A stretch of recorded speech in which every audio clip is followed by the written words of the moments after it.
Kitchen मध्ये स्वागत आहे। चला तर आज आपण साजूक तुपातल्या गोड शेवाळ्या बनवूया।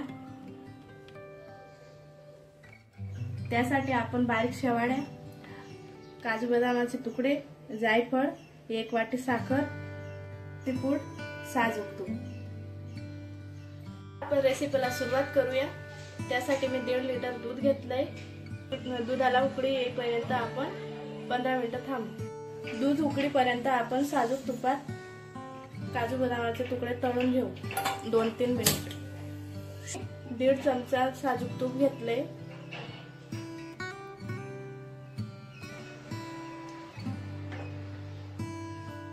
आता आपण काजू बदामाचे तुकडे टाकून घेऊ।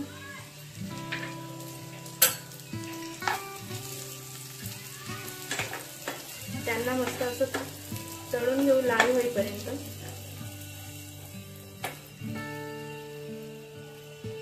हे बघा, आपल्या जो काजू बदामाच्या तुकड्यांचा कलर लाल झालाय, तुम्ही बघू शकता।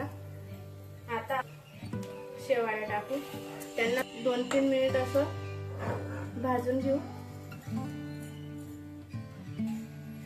हे बघा, आपले शेवाळ्या मस्त असं लालसर झालंय। झाला उकळी आली, त्यात आपण साखर टाकू। 5 मिनिटं मस्त आपण असं ढवळून घेऊ, जेणेकरून दुधाला मस्त स्वाद येईल।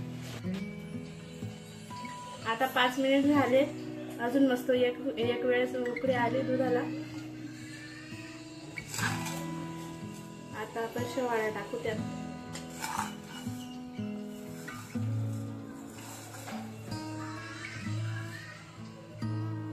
मस्त असं 10 मिनिट पर्यंत आपण शिजू देऊ शेवाळ्यांना। आता आपण जायफळ आणि वेलची पूड टाकू आणि 5 मिनिटापर्यंत होऊ देऊ। आता आपण त्यात वेलची पूड टाकू। आता आपण थोडं जायफळ टाकू, त्याच्याने स्वाद वाढतो। आता आपण 2 मिनिट पर्यंत होऊ देऊ। आता आपल्या शेवाळ्या झाल्यात, तुम्ही बघू शकता। तुम्हाला ही रेसिपी आवडली असेल तर लाईक करा, शेअर करा आणि सबस्क्राईब करा। थँक्यू।